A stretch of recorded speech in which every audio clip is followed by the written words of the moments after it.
do Lázaro, que foi chamado por Jesus para sair do túmulo, recebendo vida, e foi dado à igreja uma incumbência de desatar as ataduras, de soltar, para que Lázaro pudesse continuar a sua vida. E nós compartilhamos que é isso que o Senhor faz quando nós nos achegamos e entramos no reino. Ao sermos batizados, Ele nos insere no corpo, que é a igreja, onde cada um vai poder ajudar, onde cada um vai cooperar, para que sejam retirados tudo aquilo que possa nos atrapalhar de corrermos a corrida que nos está proposta. E um ajudando o outro a se desvencilhar de todo o embaraço, de tudo aquilo que tenta nos segurar e nos impedir de caminhar. Hoje, nós vamos começar falando um pouco sobre alguns sintomas de uma alma doente. Nós estamos falando sobre a cura da alma, sobre ter uma vida plena, sobre ter uma vida que vale a pena ser vivida. Mas antes de nós darmos continuidade, a Rita me disse que tinha algo para compartilhar. Tu não falou? Hã? Olha. Não lembro. Ah, mas tu me falou que tinha algo para compartilhar que Deus tinha colocado no teu coração. Hoje não. Hoje. Pô, Meu amor, não lembro. Deus vai trazer a memória. Não, até nós oramos aqui o que o Senhor tem falado, que falou ontem, de você aproveitar bem a oportunidade. E, sabe, dá o primeiro passo. Passo de fé, para que aconteça, porque você apenas ouvir, é muito bom, ouvir, você vai ficar cheio de conhecimento, mas não vai ter a prática. Então assim, é ouvir e dar um passo de fé, é ouvir e dar um passo de fé, para que você realmente seja livre para adorar ao Senhor, para louvar ao Senhor e para viver uma vida plena realmente, de alegria no Senhor, independente do momento que você passe ou não. Então assim, aproveite a oportunidade, aproveite aquilo que Deus tem para cada um de vocês, sabe? Não enfrente apenas os desafios do tempo, da falta de água, de tudo que tem acontecido, falta de luz, mas aproveite o tempo com o Senhor, com aquele que é o teu Deus. Então adore na intensidade. Aqui você tem liberdade para adorar, aqui você tem liberdade para louvar o Senhor, para gritar, para berrar na presença do Senhor. Então faça isso com liberdade do Espírito Santo. Deixa o Espírito Santo ministrar no teu coração, que ele traga clareza, que ele traga direção para você, dos passos que você precisa tomar, daquilo que Deus tem para você. Tem alguns aqui que tem chamado, sabe? Eu não digo assim, todos temos chamado, mas algo que Deus de repente direciona especificamente. Então eu creio que nesse retiro Deus vai falar. Amém. Eu creio que já está falando e vai continuar falando e vai direcionar, sabe? Deus vai trazer muitas pessoas ainda, porque é isso que ele quer, é isso que Deus quer, o que vocês estão fazendo em obediência. Agora é aquilo, ouça a palavra e obedeça e dê um passo de fé na presença do Senhor, não um passo de fé no escuro, onde você não vai achar um chão, mas que seja a rocha que sustente os teus pés em direção àquilo que Ele tem para você. Tá? Que o Senhor abençoe. Abra o teu coração. aquilo que já foi até ministrado. Não deixa distração, não deixa a tua mente devagar, sabe? Ir lá e voltar, mas preste muita atenção naquilo que o Senhor tem para cada um de vocês. Amém. Amém? É isso aí. Então, dentro desses sintomas de uma alma doente, o primeiro que a gente pode destacar é o passado traumático que permanece vivo. Ou seja, o que você viveu no passado permanece agarrado ao seu presente. Parece que não desgruda. Aquela musiquinha continua se repetindo sempre para dizer que você não vai conseguir, para dizer que você não vai vencer. Aquela musiquinha que vai apontar sempre para as falhas que você cometeu, como se estivesse repetindo, como se essas falhas que foram cometidas no passado estivesse acontecendo no dia de hoje. E isso se repete. E você vai para um lado, vai para o outro, e parece que não consegue ter liberdade.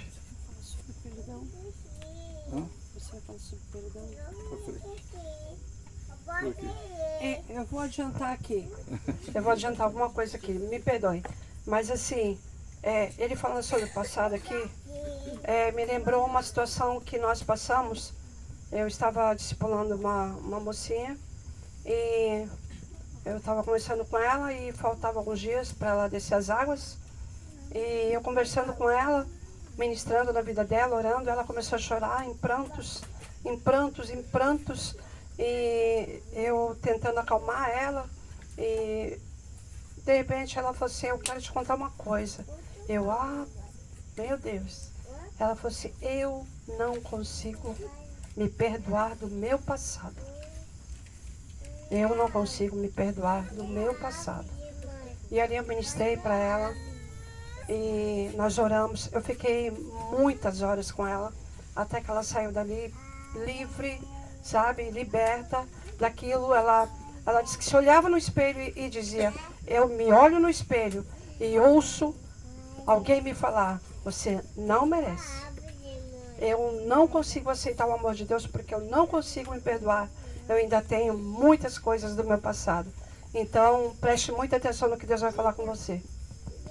E tudo isso são traumas profundos. São sensações horríveis.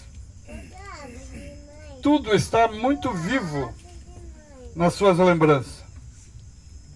O passado tornou-se tão presente, tão real, que você muitas vezes não consegue se desprender. E um motivo esse que a Rita colocou, eu falei que Deus tinha algo para falar através dela, certo? É o perdão. Porque se você não conseguir perdoar a si mesmo, você não vai conseguir alcançar a libertação. Nós vamos compartilhar disso mais para frente. Mas Paulo, ele deixa bem claro, e quando nós falamos ontem da nossa posição em Cristo, quando ele diz em 2 Coríntios 5,17, se alguém está em Cristo, o que é? Nova criatura. E o que acontece com as coisas velhas? Já passaram. O passado não pode mais me atormentar. O passado não pode mais direcionar a minha vida. Eu não posso ficar refém de coisas que aconteceram lá atrás. Eu agora estou em Cristo. E em Cristo eu tenho uma nova vida. Eu não posso ficar me lamentando ou ficar sofrendo por falta de perdão, Porque na realidade é isso que acontece. Eu não consigo me perdoar, eu não consigo perdoar os outros. Me prejudicaram, me fizeram sofrer. E eu trago essa mágoa. E essa mágoa continue martelando em minha mente. Então, para que essas coisas não me atormentem, eu tenho que colocá-las todas aos pés da cruz de Cristo. E olhar firmemente para Jesus. Eu não posso mais me deixar ser dirigido pelo meu passado. É o que diz Hebreus 12, versículo 2, a primeira parte. Olhando para Jesus, autor e consumador da nossa fé. Não olhando para as coisas que passaram. Não olhando para quem você era ou quem você deixou de ser. Não olhando para aquilo que você fez ou que deixou de fazer. Porque tudo isso aí deve ser colocado diante do Senhor. E aí, ele diz que ele pagou o preço. E aí ele me liberta. E eu posso viver uma nova vida. A segunda coisa é quando o meu presente, meu dia de hoje, é influenciado pelo meu passado. Eu não consigo viver o hoje. Tem sempre uma barreira. Estou vivendo sempre em função do que aconteceu antes. Minha alma é constantemente influenciada pelo meu passado. Eu não vejo o presente. Eu não desfruto da minha posição em Cristo. Não desfruto. Eu sinto preso às lembranças, aos traumas que marcaram a minha vida ao longo dos anos. E aí novamente vem que a falta de perdão. Nós vamos falar sobre isso.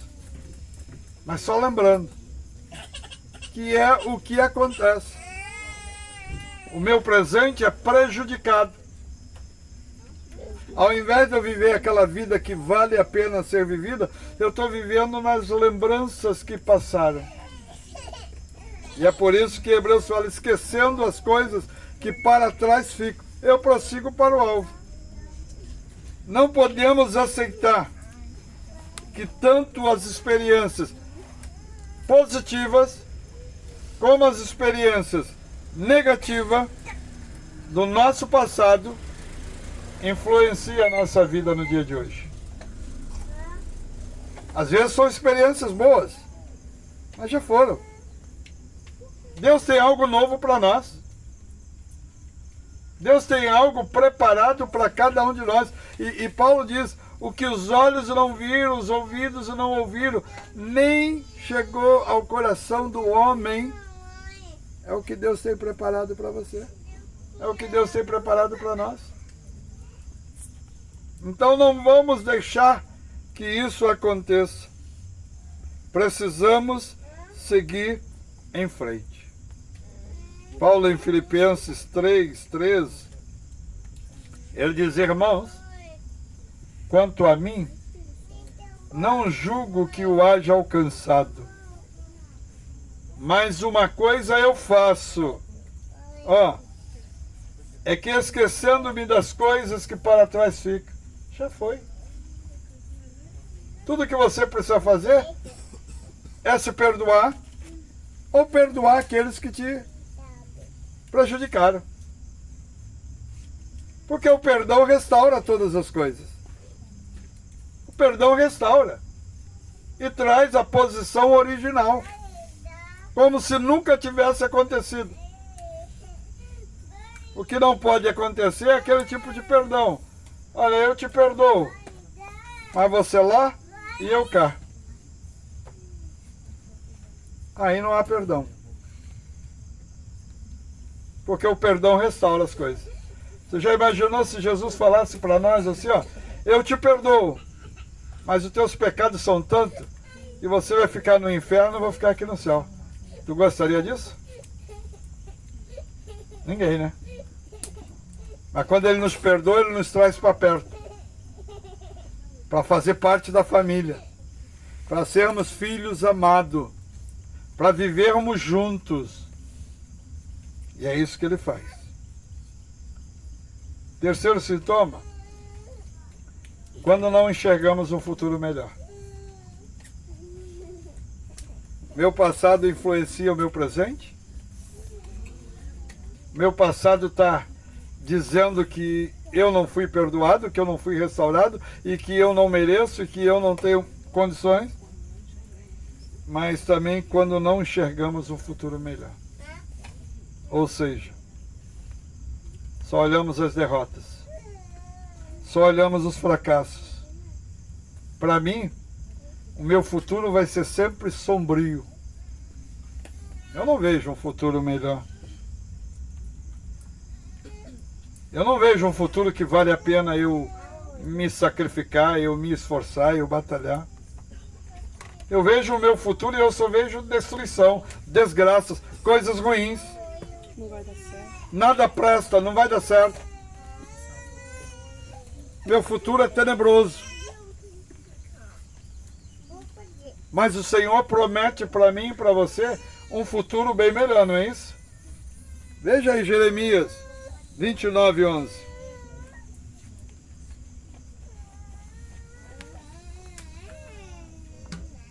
Jeremias 29:11. Alguém pode ler para nós?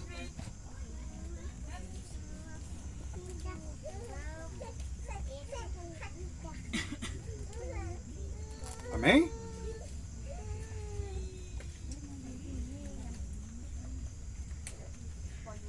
Pode? Só eu conheço os planos que tenho para você. Prosperidade e não desgraça. E um futuro cheio de esperança. Sou eu, o Senhor, que está falando.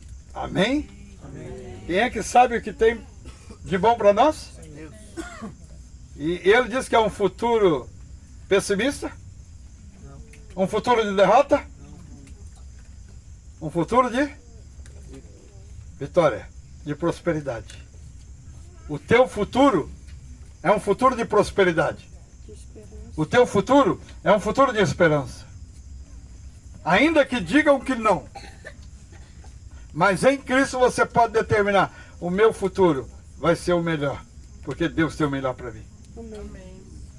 Não vai ser um futuro de derrotas, um futuro de fracasso, mas vai ser um futuro de vencedor, de conquistador, de novas experiências, para a glória de Deus Pai.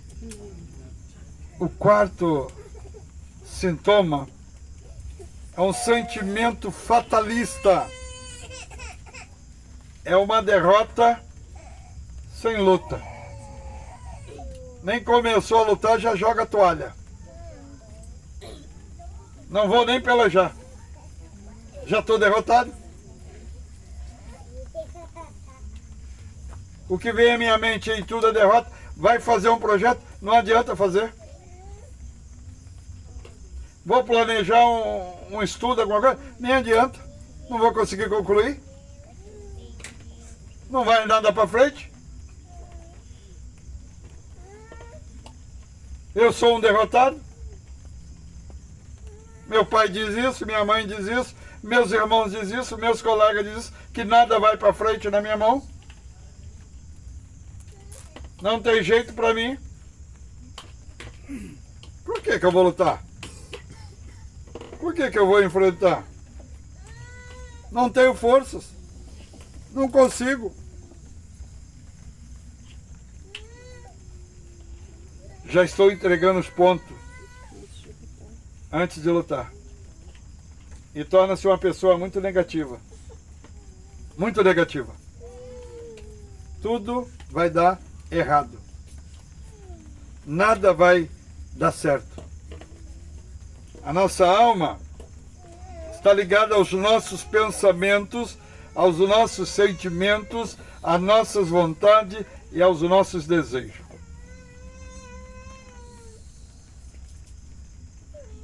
Abrindo um parêntese, É por isso que quando o Senhor falou para Adão, lá no Éden, que ele poderia comer de toda a árvore que havia no jardim, menos da árvore do conhecimento do bem e do mal. Ou seja, alguns dizem que era a árvore da obediência ou da desobediência, mas aquela árvore representaria os desejos, a vontade, e tanto os desejos como as vontades estavam diante do Senhor. E ele diz que ele controlaria. E no momento em que Eva come e dá para Adão, seus olhos são abertos. E a partir daquele momento, ele passou a dirigir a sua vida, não mais conforme a vontade de Deus, mas conforme a sua própria vontade. Depois nós vamos falar um pouquinho sobre isso. Certo? Então, Provérbios 23, 7a, diz o seguinte: porque como ele pensa consigo mesmo, assim é. Como você pensa. Do jeito que você pensa. Está pensando positivo? Vai dar certo. Está pensando negativo? Vai dar errado. Como você pensa. Se você inicia um projeto pensando que ele vai dar certo, pode ter certeza que vai. Agora, se começa um projeto já determinando derrota, não tem outra coisa acontecer a não ser a derrota. Então, esses são alguns sintomas dessa alma enferma. Essa alma enferma começou lá no Éden. Lá no Éden. É por isso que a cura é importante, porque lá no Éden ela foi contaminada. Lá no Éden. Ela começou a sofrer esses ataques do inimigo. Porque Eva e Adão decidiram alimentá-la. Decidiu saciar. Porque quando a serpente oferece o fruto para Eva, ali fala que viu que o fruto era agradável e desejável aos olhos. Então ela come e dá ao seu marido, e ali acontece tudo de ruim. Agora, você pode ser curado? É isso que nós estamos compartilhando nesses dias. Há um remédio? Na realidade, só abrindo um parênteses, todos nós já tomamos desse remédio. Todos nós. Porque esse remédio chama-se Jesus Cristo. Ele é o antídoto que traz cura para a nossa alma. Mas muitas vezes eu ainda resisto, como eu falei, através das fortalezas que foram criadas e que precisam ser quebradas. Então Deus está trabalhando em minha vida, em sua vida, sarando a nossa alma. Ele diz: eu sou contigo, eu te sustento, eu te fortaleço, eu estou contigo todos os dias. Nós precisamos entender, primeiro, somos especiais para o Senhor. Cada um de vocês aqui é especial. Galdino falava hoje à tarde desse privilégio de termos sido escolhidos pelo Senhor. de não ter sido eu que fui lá e escolhi, mas Ele veio e me escolheu. Portanto, cada um de nós que aqui estamos, somos escolhidos pelo Senhor.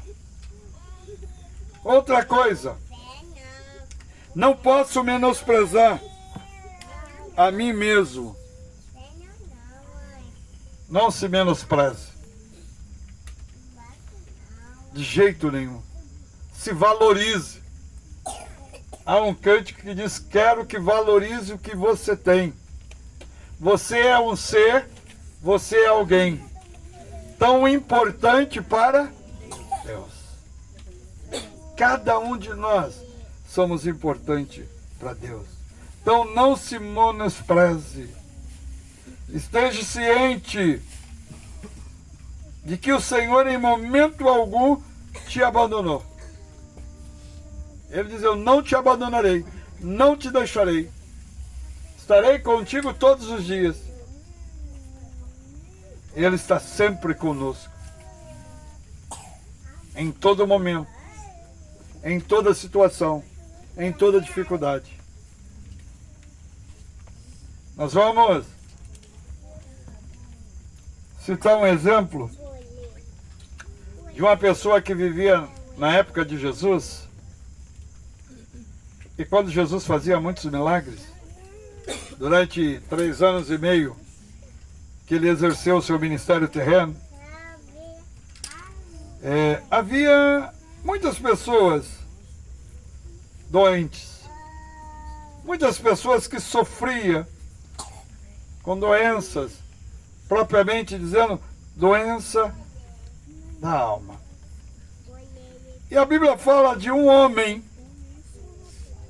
e é interessante que esse homem não era conhecido pelo seu nome, mas era conhecido pela sua deficiência. Não cita o nome dele, apenas diz que era um homem que tinha uma mão mirrada. Já leu isso na Bíblia? O homem da mão mirrada.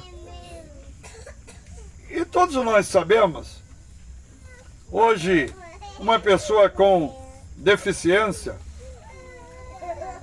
sempre tem alguns olhares de reprovação.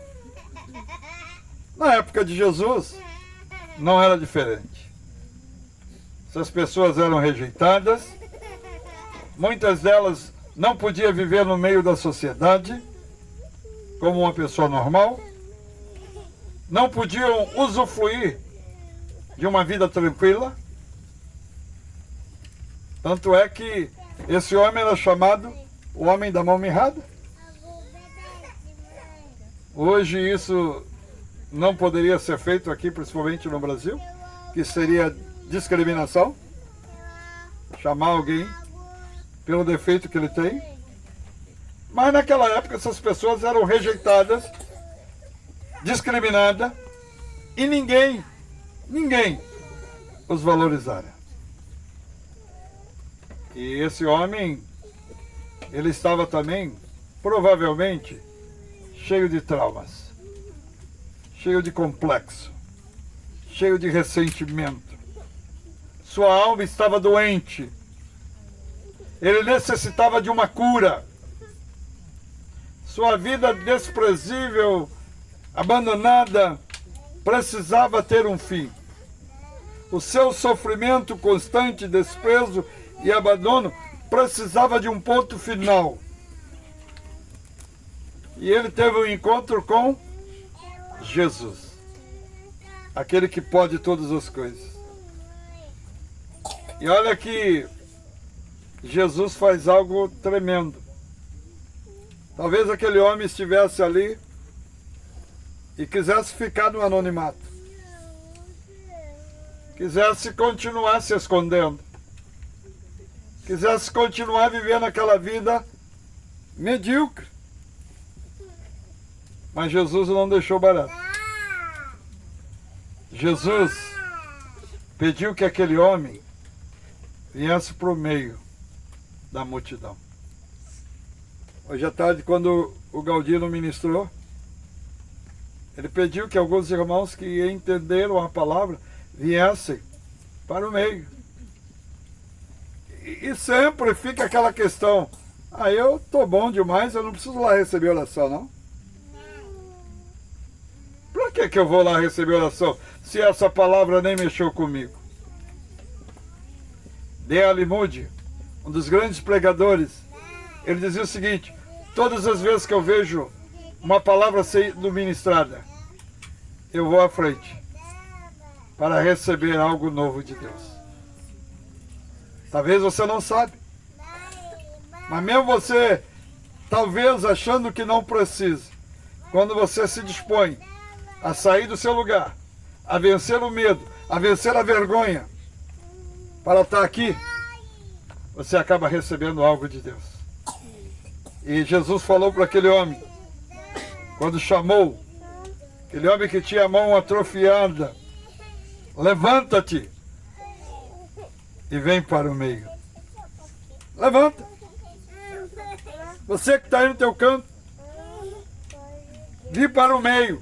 Não se importa o que as pessoas vão dizer, porque é assim que o Senhor vai trazer cura. Não estou importando se vão achar, puxa, de novo ele. Não importa. Eu sei o que eu preciso. E se o Senhor está me dando a oportunidade, eu vou abraçar. As pessoas que estão em volta, amém. Cada um por si, né? Mas eu vou lá. Muitas vezes recriminando. E quando chegou ali no meio, Marcos 3, versículo 5, e olhando-os ao redor com indignação, condoendo-se pela dureza do coração deles. Muitas vezes eu não atendo o apelo que é feito, porque o meu coração está meio duro, não está sensível à voz do Senhor. E aí eu resisto. Então ele disse ao homem: estende a tua mão. E ele a estendeu. E o que aconteceu com a mão dele? O que aconteceu? E se ele tivesse ficado lá no cantinho dele? E se ele tivesse medo de se expor? Quando nós precisamos de uma cura, nós não devemos ter medo de nos expor. Nós não devemos ter medo de abrir o nosso coração para o nosso pastor, para o nosso discipulador, porque isso vai trazer cura. Isso vai trazer restauração. Quando eu abro o meu coração, quando eu não escondo as minhas mazelas, quando eu digo o que realmente está acontecendo comigo, isso vai me trazer cura. Porque é do Senhor. É a vontade dEle. Ele planejou isso. Aquele homem vai para o meio. E o Senhor manda ele estender a mão. Talvez algo difícil. Como é que eu vou fazer isso? Como é que eu vou expor a minha vida? Como é que eu vou contar para o pastor que o meu casamento não está bom? Como é que eu vou compartilhar que a minha vida não está bem? Que os meus negócios não estão dando certo? Como é que eu vou fazer isso? Não tenha medo. Se o Senhor está colocando no teu coração, é porque Ele vai trazer cura. E ao fazer isso, aí por meio, ao estender as suas mãos, aquele homem expôs os seus traumas. Não podemos, no corpo de Cristo, no meio da família, ter medo de esconder os nossos traumas. O que estamos passando, o que estamos enfrentando, eu não posso esconder. Porque é nesse ambiente que o Senhor vai trazer cura. E quando eu confesso a minha culpa, o meu pecado, uns aos outros, o Senhor traz cura. Eu não posso me furtar do direito de receber essa bênção, porque eu quero proteger o meu eu. Eu quero me proteger, eu quero que a minha imagem de bom homem, de boa mulher, de bom moço, de boa moça, continue perante os irmãos. Eu não quero que eles saibam que eu tenho problemas, que eu tenho uma mão mirrada, que eu tenho um defeito, uma deficiência. Mas eu creio nas palavras de Jesus. Ele creu nas palavras, que mandou ele ir, que mandou ele estender a mão, e ele prontamente veio. Sabe por que muitas vezes eu não faço? Porque eu fico refém do diabo. E a palavra de Deus diz que ele veio matar, roubar e destruir. Ele não quer o teu bem. Ele não quer a tua vitória. Ele não quer o teu sucesso. Ele não quer que a tua vida financeira seja uma vida abençoada. Ele não quer que o teu casamento seja um casamento abençoado. Ele não quer que o teu relacionamento de conhecer um moço, conhecer uma moça, seja algo abençoado. Ele quer destruir. E só conseguiremos uma restauração e uma cura completa da nossa alma quando reconhecemos o senhorio de Cristo em nossas vidas e nos submetermos totalmente a Ele. Cada palavra que ouvimos, cada palavra que recebemos, ela tem um propósito de produzir cura para a tua alma, para a tua vida. Então não se entristeça, não brigue quando nós somos repreendidos, porque a palavra de Deus diz que o Senhor ama aquele a quem Ele repreende. Ele te ama. A Bíblia diz que o propósito da vinda de Jesus é desfazer as coisas do diabo na vida das pessoas. É desfazer. 1 João 3,8 diz: quem pratica pecado é do diabo, porque o diabo peca desde o princípio. Para isto, o Filho de Deus se manifestou para destruir as obras do diabo. Ele tem colocado traumas complexos, ele tem colocado situações para destruir a tua vida. Eu vou dizer uma coisa: o diabo não está contente com nenhum de nós. Sabia disso? Com nenhum. Se a tua vida está bem, tome cuidado. Se você não está provocando esse inimigo, tome cuidado que você pode estar aliado a ele. Você pode estar sendo companheiro dele. Mas se você está enfrentando luta, é porque o Senhor está no controle da tua vida. Deus está com você, destruindo as obras do diabo e trazendo cura para a tua alma. Ele está destruindo. E muitas vezes vai doer, porque você vai ter que se expor. Teu líder vai ter que te conhecer, quem você realmente é. Não é quem você aparenta ser, é quem você é. O Senhor, Ele quer curar sua alma, sua vida, para que você possa andar e glorificar a Deus aonde você for. Para que você possa ser um instrumento nas mãos do Senhor. Agora, como é que Ele opera em nós essa libertação? Ele quer nos curar, Ele quer nos libertar. Olha como é que Ele faz isso. Como eu posso entender esse processo? E para isso, nós vamos voltar lá em Gênesis, porque foi onde tudo começou. Porque até que Adão e Eva desobedecessem ao Senhor, eles viviam no paraíso. Não havia nenhum problema. Eles desfrutavam de uma comunhão plena com Deus. Você pode imaginar? Todo dia, no cair da tarde, Deus vinha no jardim para conversar com o homem, não é? Saber como foi, o que estava acontecendo. Olha que privilégio. Essa intimidade, essa comunhão. Então nós vamos ver Gênesis 2:7. Diz assim, alguém lê para nós?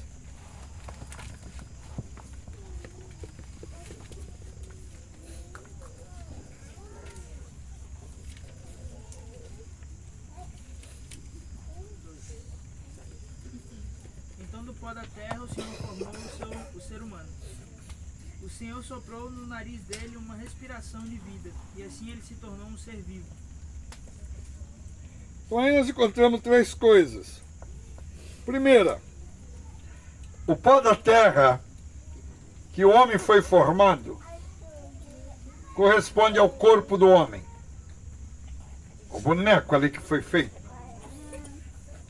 A respiração da vida que Deus soprou no homem corresponde ao espírito do homem.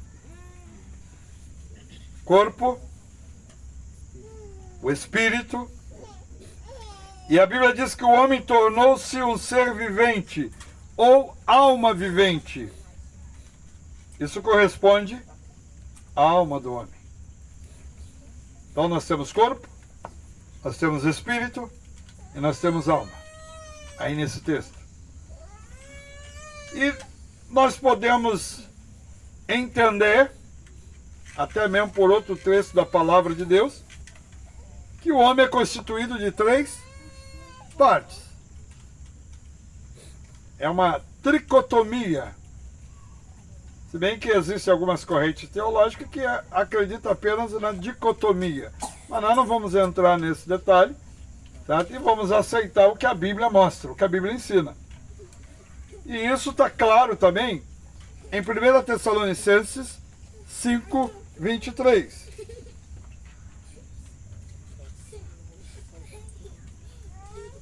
O que diz?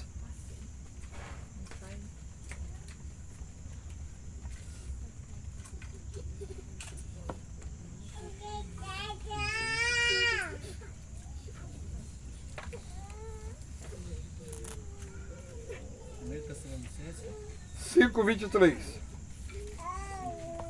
Pode ler? Pode ler.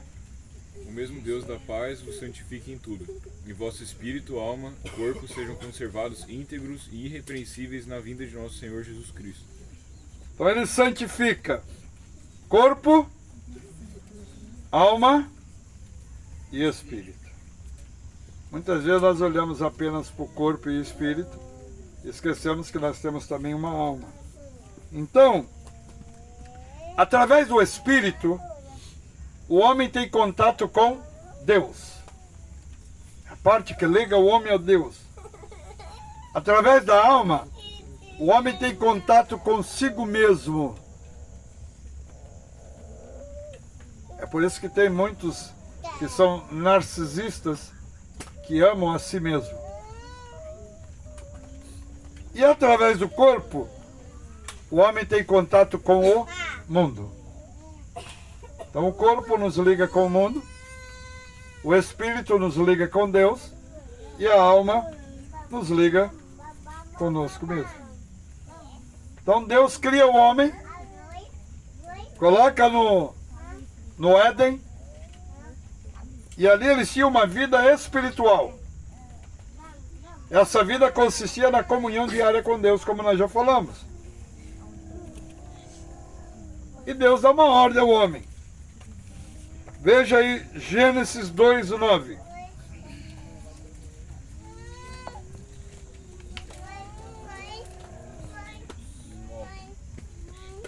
Pode ler. O Senhor fez com que ele crescesse árvore, que ali crescesse árvores e linha de todos os tipos, lindas de todos os tipos, que davam frutos bons de se comer.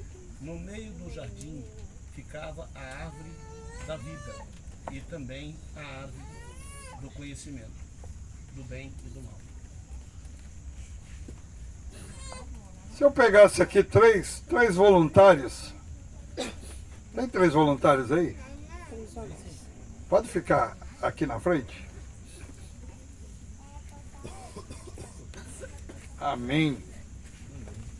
Ó, quantas árvores que o Senhor falou que teria no jardim? Pode ficar separado. Não, assim. Assim, isso. Aí tá Só bom. de frente, só de É. frente. Ó, você é a árvore frutífera. Você é a árvore da vida. Você é a árvore do conhecimento do bem e do mal. Faz pose de árvore aí. Galho. A árvore frutífera, ou seja, árvores que dão frutos. Qual foi a ordem que o Senhor falou que poderia fazer? Hã? Poderia se alimentar delas. Poderia alimentar dela. Essa árvore frutífera alimentaria o quê? O corpo. Corpo do homem. Ou seja, você podia comer à vontade, sem medo de engordar. Árvore frutífera. Todos os tipos estavam lá no jardim. Certo? Ele poderia comer à vontade. Árvore da vida. O que diz? Relacionado ao espírito do homem. Podia comer? Hã? Podia comer? À vontade. Porque o homem tinha comunhão com Deus, não teria nenhum problema se alimentar. Então o Senhor falou, você come árvore frutífera, alimenta o teu corpo, E o espírito. come a árvore da vida, alimenta o teu espírito. Mas o que o Senhor falou daquela árvore palmeirense? Uma palmeira. Olha o Palmeiras, tá vendo? O que o Senhor falou para ele? Não tô seguro aí. Não coma. Não coma. Por quê? Por quê? Hã? Por quê? Se comer, É a árvore do conhecimento. Árvore de conhecimento do bem e do mal. Não coma dessa árvore. Porque o dia em que dela comer, certamente morrerá. Por que não podia comer dessa árvore? Ela está relacionada ao quê?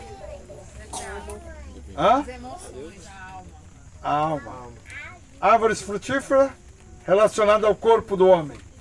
Coma à vontade. Árvore da vida relacionada ao espírito do homem. Come à vontade.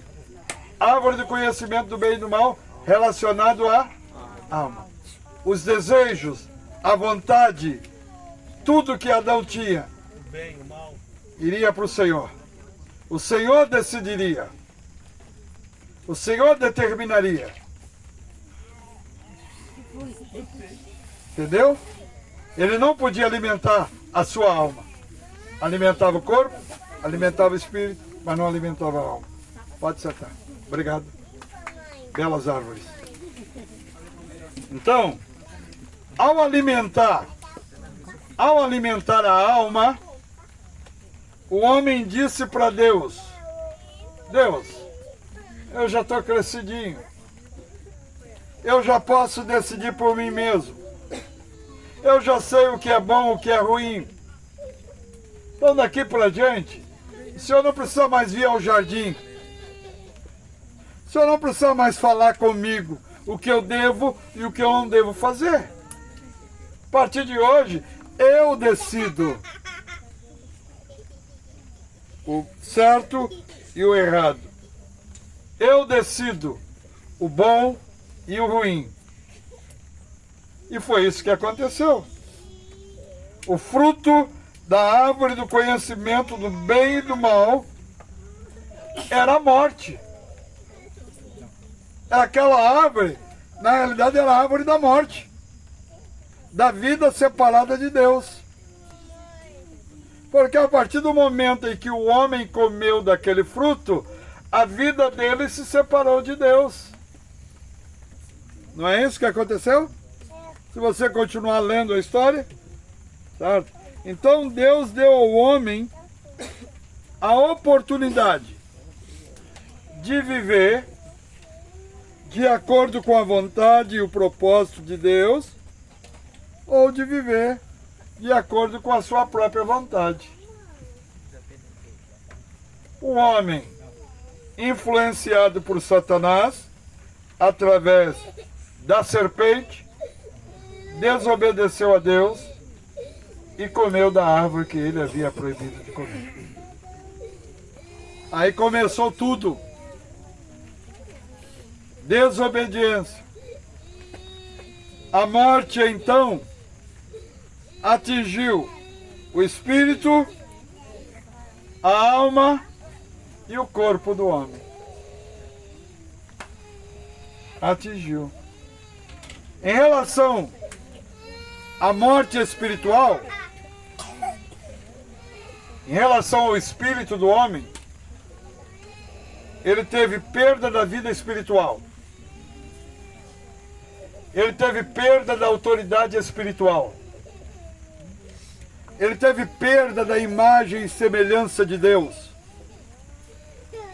Ele teve perda da comunhão e da presença de Deus. Ele passou a viver sob o domínio do diabo e seus demônios. E ele tornou-se inútil ao propósito eterno de Deus. Tanto é que, se nós formos ler, a Bíblia diz que Deus os lançou fora do paraíso, não é? E colocou o quê? Anjos, querubins, para guardar o paraíso, para impedir que o homem voltasse e comesse da árvore da vida e vivesse eternamente no pecado. É por isso que foi bloqueado. E o homem só vai poder voltar através de Jesus. Porque através de Jesus nós voltamos de volta ao paraíso. Através de Jesus nós voltamos de volta a fazer parte da família de Deus. Amém? Em relação à alma, a morte da alma, ou seja, o homem passou a ter uma vida independente e rebelde com relação a Deus. Sou dono do meu nariz, faço o que eu bem quero, faço como eu quero, faço do meu jeito. O homem passou a ter uma vida no pecado. O homem passou a sofrer a doença da alma, as emoções, a vontade, o medo. É interessante que o medo aparece pela primeira vez na Bíblia nesse episódio. Até então o homem não sentia medo. E medo é uma das fobias mais terríveis que existe. A Bíblia diz que o homem, quando ouviu a voz do Senhor, se escondeu. E quando o Senhor o chamou, ele diz: olha, eu ouvi a tua voz, me escondi, porque tive medo. Começa ali. O homem nunca tinha tido. Todo dia o Senhor falava com ele. Mas a partir daquele instante, ele teve medo e ele se escondeu. O homem passa a ter desejo por conhecimento. Já lá no começo nós vemos aquela construção da Torre de Babel, que era um desejo dele de chegar até o céu e ser semelhante ao Altíssimo. Ele passa a ter conflitos entre fazer o bem e fazer o mal. Ele achava que podia determinar por engano. E ali começam as acusações, as divisões, aquelas coisas terríveis. Foi fulano, foi ciclano, foi a mulher que tu me deste, foi a serpente. Ninguém se entendia mais. Em relação ao corpo, a morte física, desejos pecaminosos do corpo, o envelhecimento. Há alguns anos atrás eu era um jovem, muitos anos. Alguns anos. Hoje eu já sou um senhorzinho, um tiozinho, um vozinho. Tá? E vai indo. Daqui uns dias, mais e mais e mais. Envelhecimento. Doenças. Galdino fala que depois dos 35 a coisa fica feia. Né, Galdino? É, meu parceiro. Fica feia a coisa. Fica feia. Nós que já passamos dos 35, tá? Depois de 50 piorou. Olha, tá vendo? Quando eu chegar lá eu vou saber. Doenças. Quantas doenças vêm sobre nós? Suor do trabalho diário. Estava vendo o pastor Azuleio aqui, mais os irmãos aqui, montando essa barraca. O coitado estava suando o que não tinha. Aí depois ele chegou ali, ai, meu joelho não aguento mais. Coitado do homem. Mas doenças, suor do trabalho, dor no parto, para as mulheres, a morte física.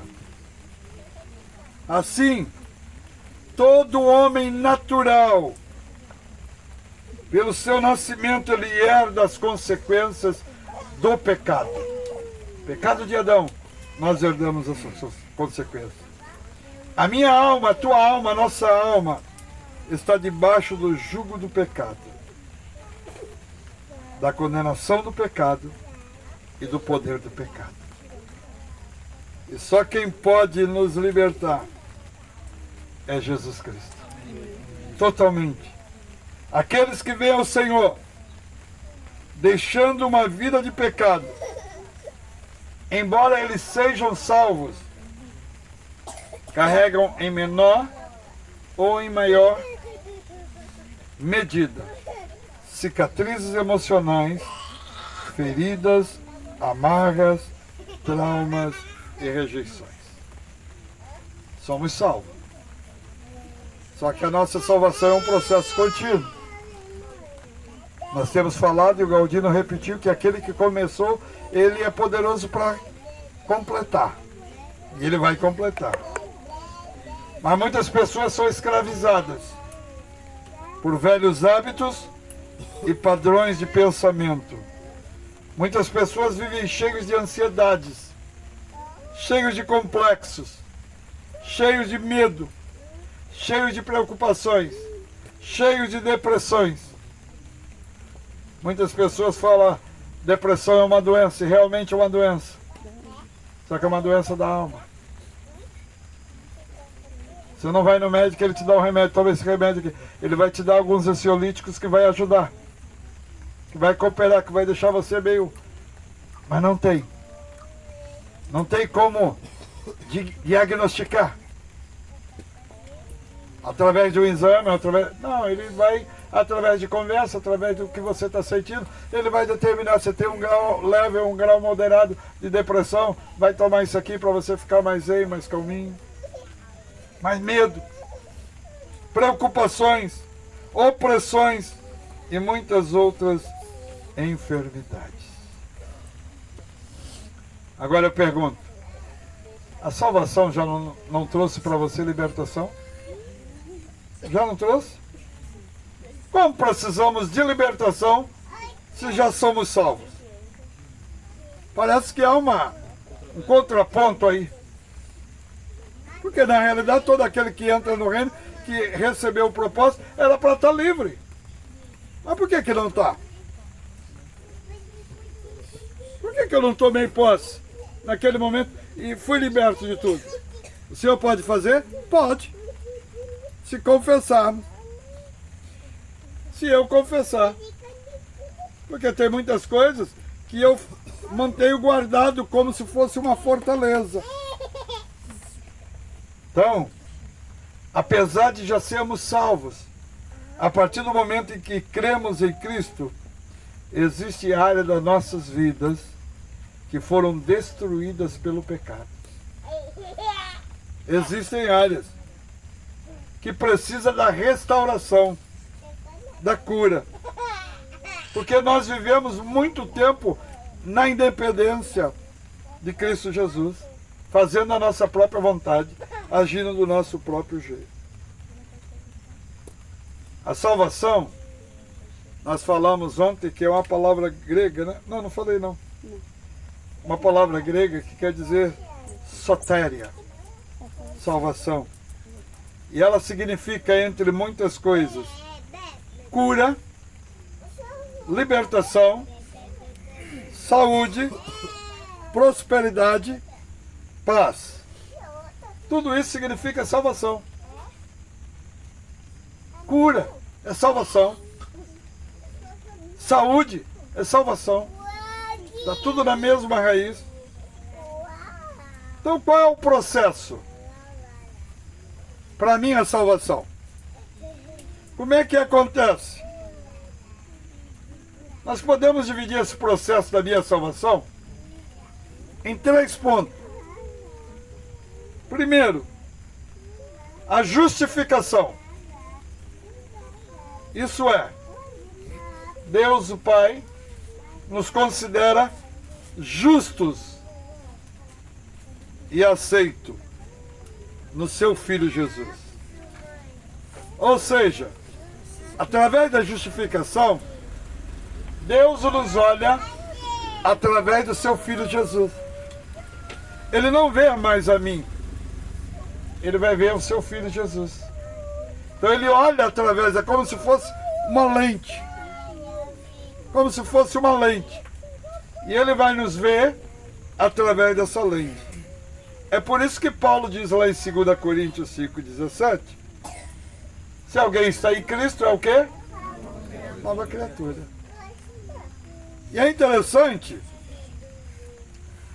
eu tenho, por exemplo, 10 anos de convertido. Eu sou mais justo hoje ou quando eu aceitei Jesus como Senhor? O que você acha? Hein?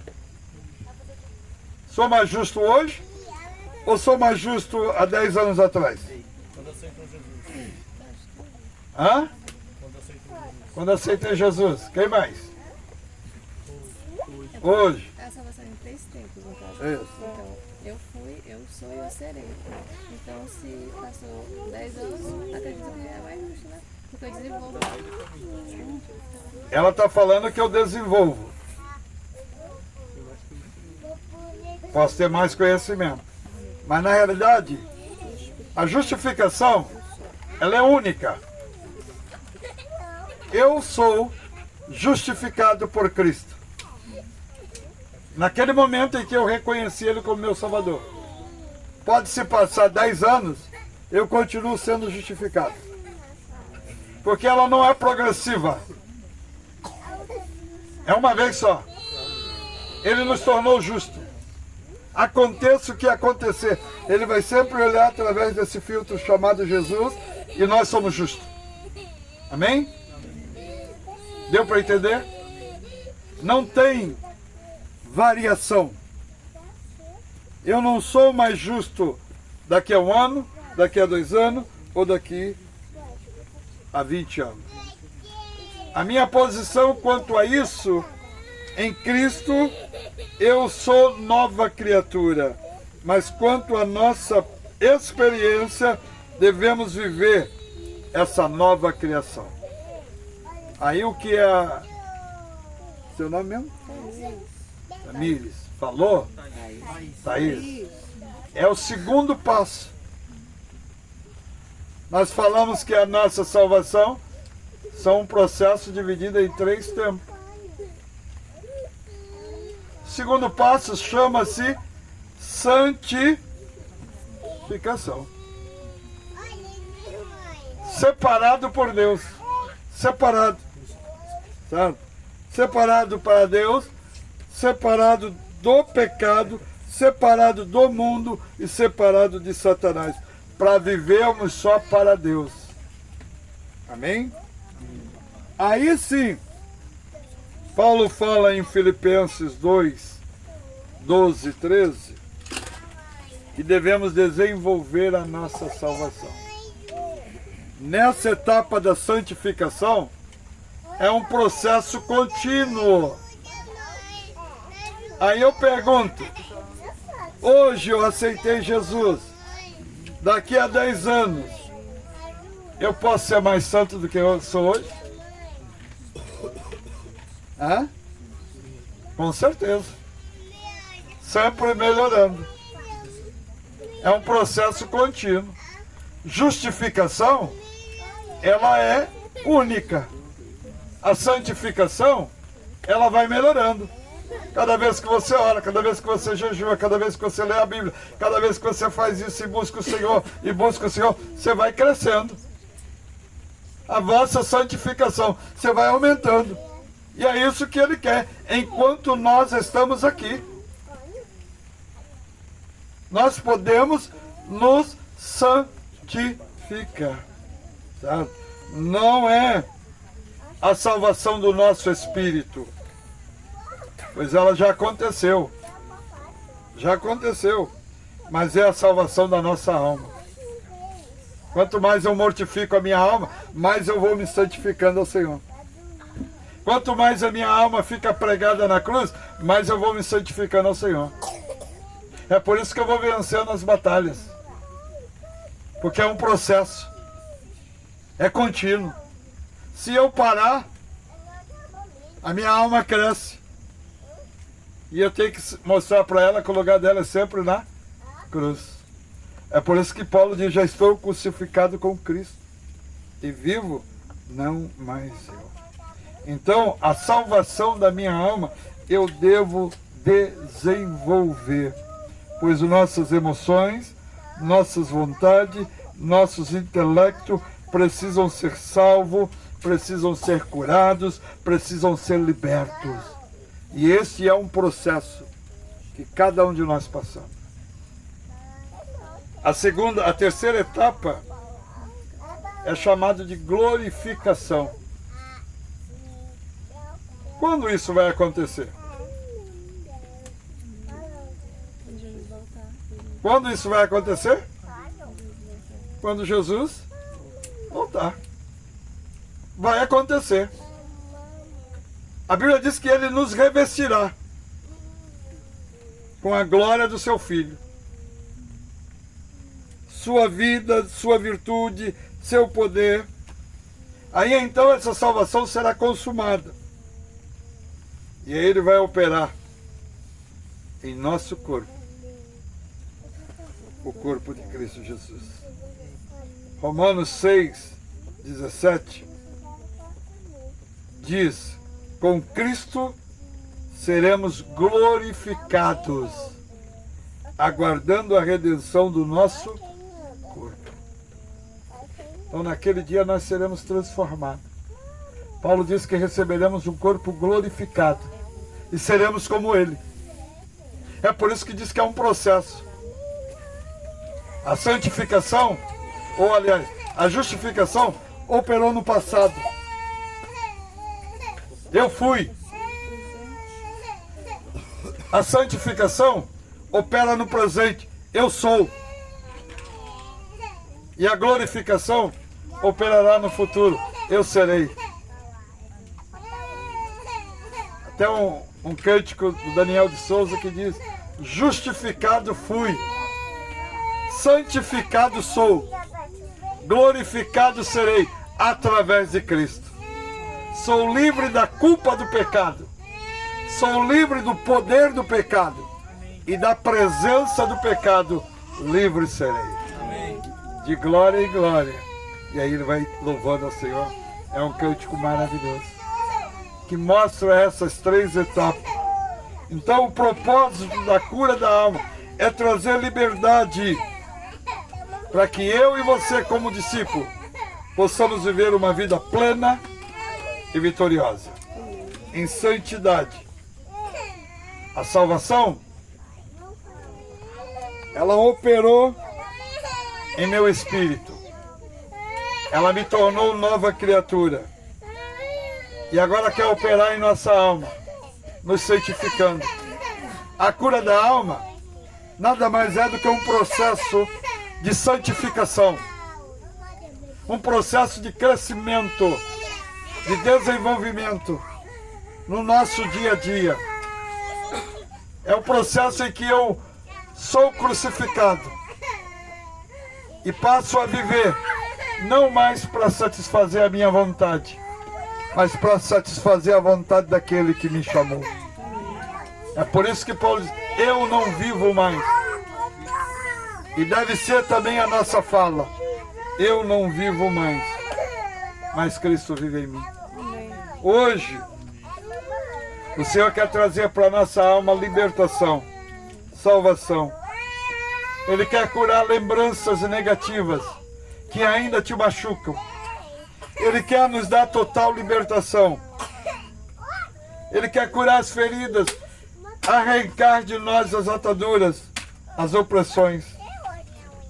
Ele quer quebrar muitas palavras que foram ditas e que têm repercutido sobre a tua vida até o dia de hoje. E isso tem perdurado. Passou de pai para filho muitas vezes. E eu e você podemos barrar isso. Amém, Pai. Nós podemos mudar a nossa história. Mudar a nossa maneira de ser, de viver. Porque foi isso que Ele trouxe. Uma nova vida Deus tem para mim. Uma nova história Ele escreveu para nós. Agora nós precisamos caminhar nesse processo de santificação. Diário. Diário. Sempre melhorando. Sempre melhorando. Que nós possamos deixar o Espírito agir em nossa vida. Amém, Senhor. Trazendo cura. Traz, Jesus. Trazendo restauração. Traz, Senhor. Nada mais do que isso. Amém, Pai. Nada mais. Às vezes a gente pensa, cura da alma, que bicho é esse? É a cura das suas emoções. É a cura dos seus traumas. E como é que isso é possível? Através de uma vida de santificação. Através do crescimento diário. Para a glória de Deus. Aleluia. Eu quero que você feche seus olhos. Feche seus olhos. Em nome de Jesus.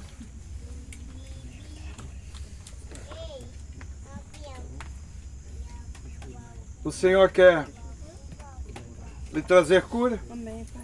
Aleluia. restaurar tuas emoções, transformar a tua vida.